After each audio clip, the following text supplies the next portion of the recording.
Very deep. Um, any artistic influences? Well, there's definitely a lot of influences for me, not just dancers, but for like general people. Like my mom was a very good artist. She went to art school in Seattle, and she taught me how to be, creative. And I took that into dancing for myself. So my mom would be probably one of my top role models. And for like dancers in general, like there's always like I listen to b-boys like Cloud and B-Boy Born, Remind, Po One. All those guys that set the foundation for us to build upon ourselves. Like, uh, I'm pretty sure everybody can relate to that with like all those big name b-boys out there. I don't think I really ever had a role model. Just more like a drive to like kind of follow up on a lineage that followed throughout like Franklin history. Because most of Massive went to Franklin, and it's been like for like the past like 10 years. Every year, just a new group of people has come to the school, practice during lunch, and I guess that was more of an inspiration to me. Like Motivation? yeah, motivation. Uh, Heb, Ricky were there when I first started like getting serious into breaking my freshman year of high school, and yeah, they're I guess you could say they were my inspiration. Word. Yeah. Inspiration goes like always, and like I don't know where I look at it. I look at it as like pretty much just the meaning of a lot of like, or pretty much the meaning of an activity. You know what I mean? Like I got inspired off of like a lot of people like Banksy or Saul Williams. Because Banksy he took risks. And like I saw that. You know what I mean? And like I saw what he was doing, and he had a meaning to what he was doing. So that's the kind of thing that like inspires me to just be like, yeah, I could just do whatever I want. Saul Williams, his words, is just so intricate.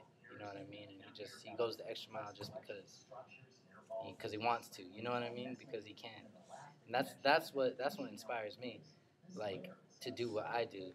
You know, but when it comes down to like motivation and b-boying, there's a lot of like there's everyone in the scene that's just doing their thing. You know what I mean? Everyone that's just killing it and staying original. That's what keeps me like going.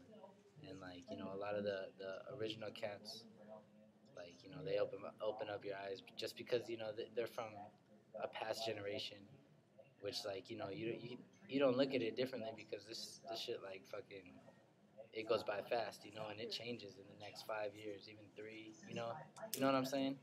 So like this generation is ill, and like I got inspired off of a guy named Paranoid Android. He was my first mentor. This guy, man, he was crazy, dude. He was like, he don't have like a style like most b-boys. You would never see him do like a W, or you would never see him do like a basic top rock. You know what I mean? He showed me a lot of house, which was like We Hum, like Sour Patch. They showed me a lot of like house and abstract moves, and like almost almost contemporary with the way they flowed, but more like robotic and kind of like in a b-boy essence. You know what I mean? So that kind of like inspired me to to kind of just make a new face and keep progressing, because that's what hip hop is. It's progression. With everyone. You know what I mean? It's unity, and we move together. So. Is there any methods to your art or your style? Anything you want to say to people out there doing the same thing or trying to get up? Yeah, patience. Patience is the number one key. To everything. To life, to dancing, your moves, the way you live. You know what I mean?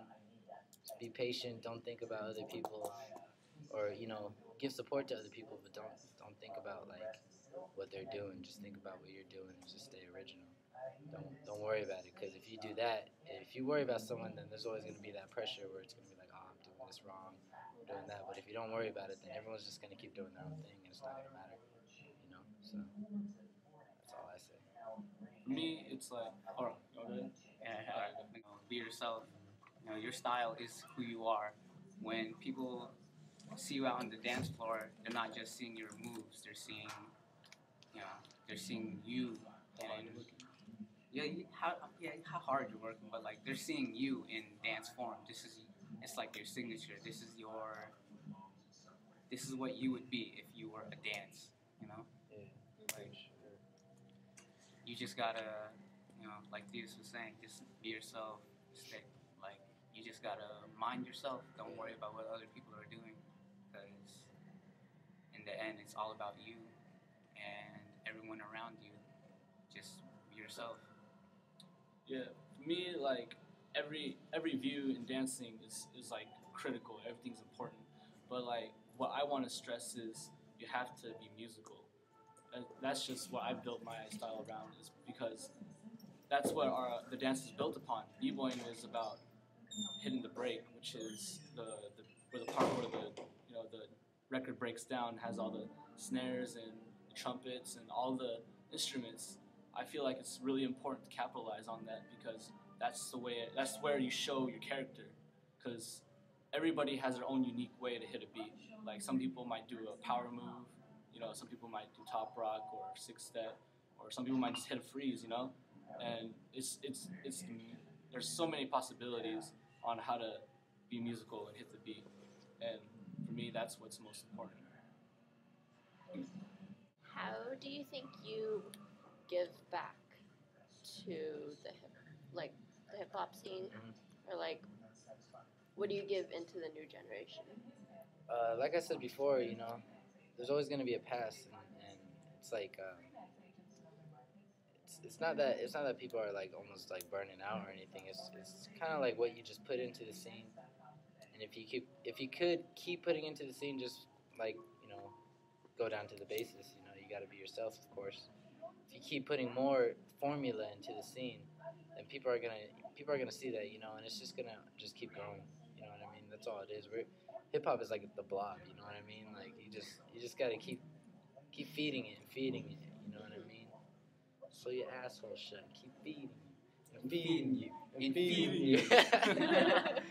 Nah, but you know what I mean though. That's just like how it is. And like you could give back in many ways.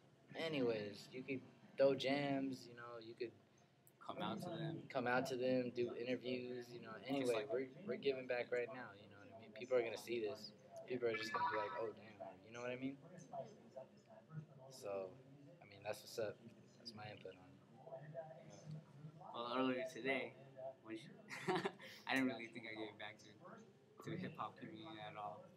But like as I looked at it a little bit more, or I just thought about it, like every move that someone creates, you input, you give, it just goes into the whole hip hop community. People are like, oh man, yeah, that's pretty tight. I'd love to make that my own some way. It just all comes together. Everything you do can contribute to giving back to the community. Yeah, you just gotta share. You can't be selfish. Being selfish just leads to the end of something, and we don't want the end of hip hop. So that's what it's all about. It's community, having fun. Ultimately, our main goal is to help this like great thing mature and grow and never die. It can't die. If it dies, it'll die with us, and we gotta take that to the grave. So before that, though, before we have to, put an end to all of it, we have to give as much as we could to possibly in our power. Give as much as we could. So doing videos like this, like Theo said, throwing jams and teaching, maybe putting a class together at a community center, teaching kids how to dance. Ultimately, that's how you give back. Stay off YouTube. Yeah, YouTube takes away from teaching. I'm just kidding. Sometimes. You know what I mean. You know what I mean. It's not dead. It's malnourished and underfed. That was clean. Thanks for this interview. Yeah. Want to say something? Good shit. Yeah. Peace. Peace.